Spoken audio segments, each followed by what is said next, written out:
Сәлеметсіз бе? Бүгінгі қарастыратын тақырыбымыз азаматтық құқықтық қатынастарының объектілерінің ұғымы, түрлері. Бірінші сұрағымыз азаматтық құқық объектілерінің ұғымы, екінші сұрағымыз заттардың ұғымы және оның саралануы, яғни жіктелуі. Азаматтық құқық нормаларымен реттелетін қоғамдық қатынастар азаматтық құқық объектісі деп аталады. Мүліктік және жеке мүліктік емес игіліктер мен құқықтар азаматтық құқық объектілері бола алады. Азаматтық кодекстің 115 бабында азаматтық құқық объектілеріне кеңінен тізбе келтірілген.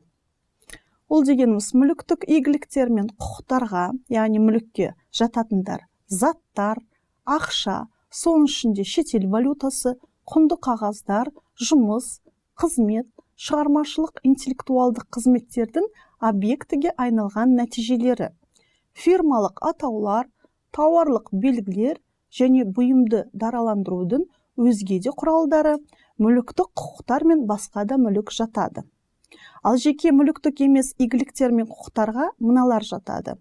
Ол дегеніміз жеке адамның өмірі, денсаулығы, қадір-қасиеті, абырой, игі атақ, іскерлік бедел, жеке өмірге қол сұқпаушылық, жеке құпия мен отбасы құпиясы, есім алу құқығы, автор болу құқығы, шығармаға қол сұқпаушылық құқығы және басқа материалдық емес игіліктер мен құқықтар.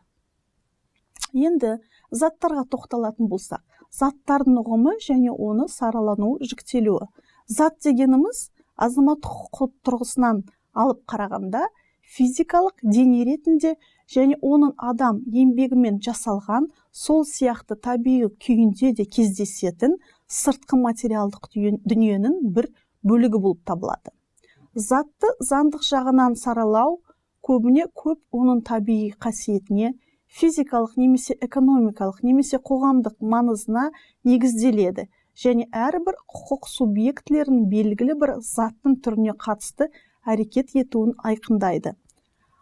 Азаматтық кодекстің 117 бабына сәйкес заттардың өзі қозғалатын және қозғалмайтын болып екіге бөлінеді. Затты қозғалмайтындар қатарына жатқызуға екі жағдайға байланысты.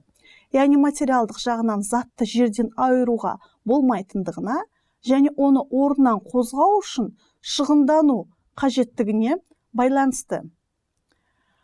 Кейбір жағдайларда заң қозғалатын мүліктерді, атап айтқанда әуе және теңіз кемелерін, ішкі сауда жүзу кемелерін, өзен, теңіз жүзу кемелерін, ғарыш объектілерін қозғалмайтын түрге теңестіреді.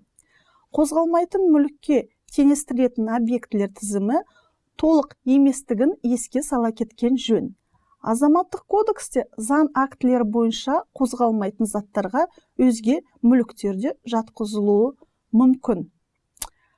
Қазақстан Республикасының азаматтық кодексінің 116 бабының талаптарына сәйкес заттар айналымнан еркін берілетін немесе ауысатын, айналымнан алынып тасталатын және айналымда шек қойылатын түрлерге бөлінеді. Азаматтық кодексте айналымнан алынып тасталатын зат деп азаматтық құқыққа объект бола алмайтын заттарды айтады. Бұл ретте осы заттар адамдардың меншігінде болмайды деген тұжырым жасалады. Заттарды бөлінетін және бөлінбейтін деп бөлу оның табиғатына тән нәрсе. Бөлінетін зат бөлген кезде өзінің бастапқы қасиетінен айырылмайды. Бөлінбейтін зат бөлінгенде мәнін, шаруашылық мақсатын жоғалтып алады. Енді күрделі заттар деген ұғымға тоқтала кетейік. Егер әр текті заттар бірігіп бір мақсатқа пайдаланса, әрі бүтін бір затты құрайтын болса, олар бір зат деп қаралады. Оған мысал ретінде кітапхананы, пошта маркаларын, коллекцияларын және тағы да басқаларын айтуға болады. Азаматтық кодексте затты бастапқы және керек жарақ деп бөледі. Басты зат деп дербес бола алатын және азаматтық құқықтық қатынастың тікелей пәні болып табылатын затты айтады. Керек жарақ қосалқы зат бастапқы затқа қызмет етеді. Өйткені олардың шаруашылық мақсаты бір болады. Егер заңдарда немесе шартта өзгеше белгіленбесе, бастапқы затқа ілесіп жүреді. Мәселен, құлыптың кілті, скрипканың керілген шыбығы және тағы да басқалары. Азаматтық кодексте жемістер, азық-түлік және табыстар деген заттар да қаралған. Бұл затты пайдалану нәтижесінде алынған түсім. Жемістер деп отырғанымыз малдың төлі, жеміс ағаштарының жемісі және тағы да басқалары. Ал табыстар азаматтық айналымда пайда түсіреді. Оған жалдамалы ақы, пайыздар және тағы да басқасы. Азық-түлік өнім дегеніміз өндірістік мақсатқа орай затты пайдаланудан түскен өнімдер болып табылады. Затты пайдаланудан түскен нәтижені оның заңды меншік иесі еншілейді.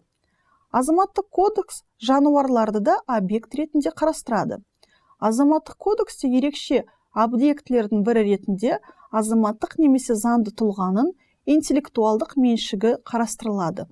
Оған интеллектуалдық шығармашылық қызметтің нәтижелері және оларға теңестірілген заңды тұлғаны дараландыру құралдары, жеке немесе заңды тұлғаның өзі орындайтын жұмысының немесе қызметтің өнімдері, ол дегеніміз фирмалық атау, тауар белгісі, қызмет көрсету белгілері және тағы да басқалары жатады.